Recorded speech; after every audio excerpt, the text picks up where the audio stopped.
గుజరాత్లోని అహ్మదాబాద్ ఇంటర్నేషనల్ ఎయిర్పోర్ట్లో జరిగినటువంటి ప్రమాదం తర్వాత విమాన ప్రయాణం చేయదలిచినటువంటి ప్రయాణికుల భద్రతపై ఆందోళన కలిగిస్తూ ఉంది. ఈ నేపథ్యంలో అత్యంత సేఫ్టీ ప్రమాణాలు కలిగినటువంటి బోయింగ్ ఎయిర్ క్రాఫ్ట్స్ కోల్డం అనేది ప్రస్తుతం ప్రయాణికుల భద్రతపైన ఆందోళన కలిగిస్తుంది. అసలు ఈ ప్రమాదాలు ఎందుకు జరుగుతాయి, ఈ ప్రమాదానికి గల కారణాలు ఏంటి, ఏ రకంగా సేఫ్టీ ఫీచర్స్ ఉంటాయి, ఏ రకమైనటువంటి టెస్టులు చేస్తూ ఉంటారు, ఎయిర్ క్రాఫ్ట్స్కి సంబంధించి ఇటీవల వరుసగా ప్రమాదాలు జరుగుతున్నటువంటి నేపథ్యంలో వాటి సంరక్షణ విషయంలో ఏ రకమైనటువంటి చర్యలు తీసుకుంటారో అడిగి తెలుసుకునే ప్రయత్నం కూడా చేద్దాం. మనతో గన్నవరం ఇంటర్నేషనల్ ఎయిర్పోర్ట్ డైరెక్టర్గా ఉన్నటువంటి లక్ష్మీకాంత్ రెడ్డి ప్రస్తుతం మనతో ఉన్నారు.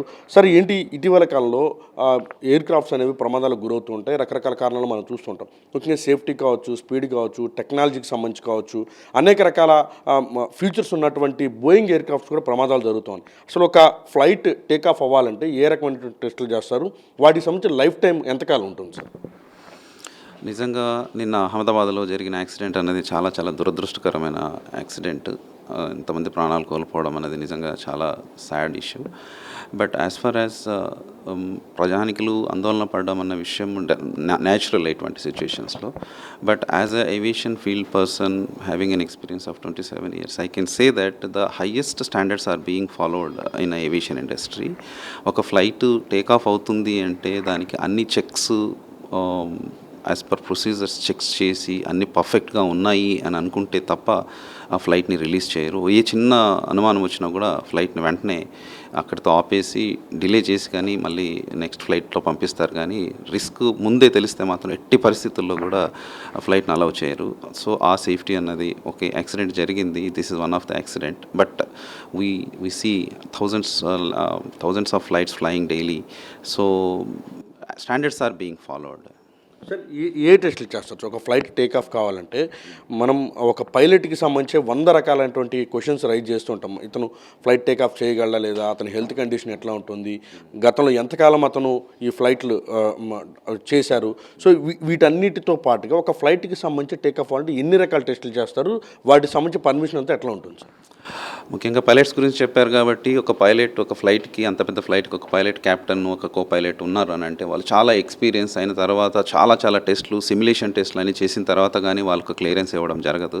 సో పైలట్స్ ప్లస్ వాళ్ళ హెల్త్ విషయం కూడా మీరు చెప్పినట్టు రెగ్యులర్గా వాళ్ళ హెల్త్ చెకప్స్ ఉంటాయి. వాళ్ళు హెల్త్గా ఫిట్ ఉంటే తప్ప వాళ్ళను not only physical even mental checks కూడా వాళ్ళకి చేయడం జరుగుతుంది. ఇంకా అలాగే బ్రీత్ అనాలిసిస్ టెస్ట్ ఇవన్నీ కంపల్సరీగా చేస్తారు. పైలట్ పాయింట్ ఆఫ్ వ్యూలో పర్ఫెక్ట్గా ఉంది, ఎందుకంటే పైలట్ ప్రాణం ఒకటే కాదు, it is including so many lifes behind him. అది కాకుండా ఇంకా ఫ్లైట్ చెక్స్ అంటారా, ఫ్లైట్స్ చెక్స్ ప్రొసీజర్ అంటూ ఒకటి ఉంటుంది. ఆ ఫ్లైట్ రిలీజ్ అవ్వాలంటే ముందు ఒక ఎయిర్క్రాఫ్ట్ మెయింటెనెన్స్ ఇంజనీరు ఆ పర్టికులర్ ఎయిర్క్రాఫ్ట్ మీద ఎవరైతే ఎక్స్పర్ట్ ఉంటారో అతన్ని కంప్లీట్గా చెక్స్ చేసి ఒక్కొక్క పాయింట్ వాళ్ళకి కంప్లీట్ చెక్ లిస్ట్ ఉంటుంది. అదంతా రిటర్న్ చెక్ లిస్ట్ ఉంటుంది. ఒకటి వన్ బై వన్ ఫిజికల్గా రీడ్ చేసి ఓకే అనుకొని సంతకం చేసిన తర్వాత కానీ ఫ్లైట్ని రిలీజ్ చేయరు. సో గ్రౌండ్ చెక్స్ ఏం చేస్తారు, before starting of the flights మొత్తం అంతా ఫిజికల్గా ఇన్స్పెక్షన్ చేస్తారు. ఏమైనా డ్యామేజెస్ ఉన్నాయా, లేకపోతే కాంపోనెంట్స్ అన్ని పర్ఫెక్ట్గా ఉన్నాయా, ఏదైనా ఫ్యూయల్ లీకేజ్ ఉందా, ఇటువంటివన్నీ ఫిజికల్గా చెక్ చేస్తారు.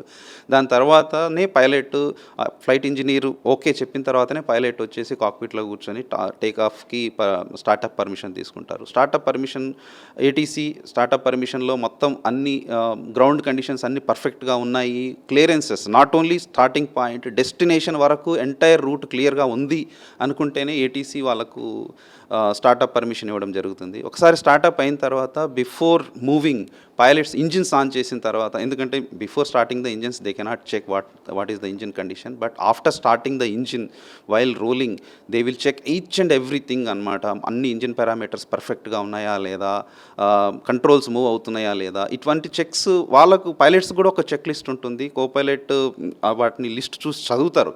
కాక్పిట్లో కో పైలట్ ఒక్కొక్కటి చదువుతూ ఉంటారు, క్యాప్టెన్ ఓకే ఓకే ఓకే అని టిక్ చెప్తూ ఉంటారు. సో ఈ చెక్స్ అన్నీ ఇందులో ఎటువంటి మిస్టేక్ జరగడానికి అవకాశం లేదు. But in spite of that accident has happened. It is really very unfortunate. It is very difficult to comment on what has happened exactly on this. So ఇప్పుడు బోయింగ్కి సంబంధించినటువంటి ఎయిర్క్రాఫ్ట్కి సంబంధించి ఇప్పుడు ప్రమాదం జరిగిన దానికి 11 yearsకి పైగా ప్రస్తుతం ఫ్లైట్ ఫ్లై అవుతున్నటువంటి పరిస్థితి. సో ఒక ఫ్లైట్కి సంబంధించిన లైఫ్ టైం ఎంతకాలం ఉంటుంది సార్? దానికి పర్టికులర్ మెయింటెనెన్స్ కావచ్చు, లేదంటే దాని లైఫ్ టైంకి సంబంధించి ఇన్ని ఇయర్స్ మాత్రం ఉండాలని రూల్ ఏమన్నా ఉంటుందా? ఎంతకాలం ఉంటుంది? యా, అది ఫ్లైట్ టు ఫ్లైట్ డిపెండ్ అయి ఉంటుందండి. నార్మల్గా ఈ Boeing flights especially 787 type of bigger flights they will be having larger life 20 to 30 years ఉంటుంది. ఆ లైఫ్ పీరియడ్ అయిపోయిన వెంటనే ఆ కాంపనెంట్ పనిచేస్తుందా లేదా అన్నది చూడకుండా దాన్ని తీసేయాల్సిందే. That is the rule and regulation అనమాట. సో కొన్ని కాంపనెంట్స్ లైక్ చాలా థింగ్స్ ఉంటాయి. ఇంజిన్ ఓవరాలింగ్ కానీ లేకపోతే ఎలక్ట్రానిక్ కాంపోనెంట్స్ కానీ వాటి లైఫ్ అయిపోయిన వెంటనే ఓకే, మన ఫ్లైట్ లైఫ్ అంటే బాడీ గురించి మాట్లాడుతున్నాము 20-30 years అనేది. ఆ బాడీ అన్నది 20-30 years తర్వాత ఫస్ట్ థింగ్ టెక్నాలజీ ఇంప్రూవ్ అయ్యి కొత్త ఫ్లైట్స్ వస్తుంటాయి, లైటర్ థింగ్స్ వస్తుంటాయి, ఆ విధంగా కూడా ఫేస్ అవుట్ చేస్తారు. అలా కాకుండా కాంపనెంట్స్ మాత్రం డే టు డే వాళ్ళు ఇన్ని అవర్స్ ఫ్లయింగ్ అయిందా దీన్ని తీసేయాలి, లేదా ఇది ఈ కాంపనెంట్ ఇన్స్టాల్ చేసి 6 months అయిందా దీన్ని తీసేయాలి. అలా ప్రతి కాంపనెంట్కి ఒక లైఫ్ పీరియడ్ అంటుంటుంది. ఆ లైఫ్ పీరియడ్ 2 రకాలు, either time or running hours. ఈ రెండిట్లో ఏది ఎక్సీడ్ అయినా వెంటనే ఆ కాంపనెంట్ తీసేస్తారు. Cost is not at all a matter in that. So they have to change it. దీన్ని రెగ్యులేట్ చేయడానికి director general of civil aviation వాళ్ళు చాలా రెగ్యులర్ చెక్స్ చేస్తుంటారు. ఆ కాంప్లయన్స్ అయిపోయిన తర్వాతనే ఫ్లైట్ క్లియర్ చేయడం జరుగుతుంది. సో ఫ్లైట్ సేఫ్టీ పరంగా on ground knowingly nobody does any lakh. Sir, ఇప్పుడు బేసిక్గా ఎయిర్లైన్స్కి సంబంధించి కొన్ని కంపెనీస్ కూడా ఇటీవల కాలం చాలా పెద్ద ఎత్తున వచ్చాయి. అంటే ఏవియేషన్ పాలసీని మనం ఫ్రీ చేయడం కావచ్చు, లేకపోతే కొంత సులభతరం చేసి ప్రతి ఒక్కరికి గమ్యస్థానాలు చేర్చడానికి ఉపయోగించుకోవడానికి ఈ పాలసీలు కూడా తీసుకురావడంతో కంపెనీలు కూడా చాలా పెద్ద ఎత్తున వచ్చాయి. ఇవి కూడా పర్టికులర్ రూల్స్ ఫాలో అవుతున్నాయి మనం అనుకోవాలి. ఇప్పుడు లైక్ ఎయిర్ ఇండియా కావచ్చు, స్పైస్ జెట్ కావచ్చు, లేకపోతే కింగ్ఫిషర్ ఎయిర్లైన్స్ కావచ్చు, ఇట్లా చాలా ఎయిర్లైన్స్ ఉన్నాయి. అమెరికన్ ఎయిర్లైన్స్ కావచ్చు, సింగపూర్ ఎయిర్లైన్స్ కావచ్చు. సో ఇటువంటి ఎయిర్లైన్స్ చాలా వచ్చినటువంటి కాలంలో పర్టికులర్గా రూల్స్ అనేవి ఫాలో అవుతున్నాయా లేదా మనం చూస్తుంటాం. రెగ్యులర్గా మన ఎయిర్పోర్ట్ అథారిటీస్ కూడా డీజీసీ కూడా ఇప్పుడు ఫాలోఅప్ చేస్తుంటుంది కాబట్టి. యా, ఈ ఫ్లైట్ సేఫ్టీ పరంగా ఎయిర్పోర్ట్స్ అథారిటీ రోల్ అయితే ఉండదండి. దీంట్లో entire role is with DGCA, director general of civil aviation. They are an independent regulatory agency.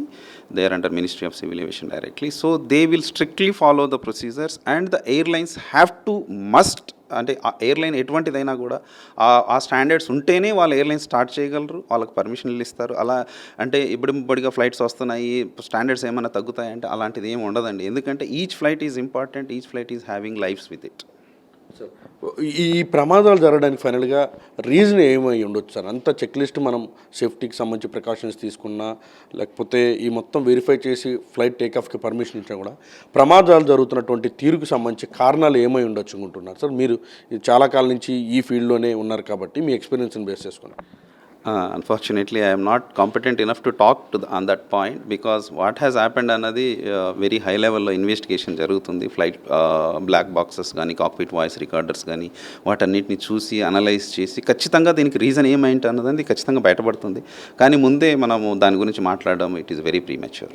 ఏమైనా వెదర్ కారణంగా కూడా అంటే టేక్ ఆఫ్ అయిన తర్వాత ఇటువంటి కారణాలు కూడా ఉండొచ్చు మోస్ట్లీ. చాలా చోట్ల ఈ చాలా ఘటనలు ఇవే మనకి రీజన్స్ కనిపిస్తూ ఉన్నాయి.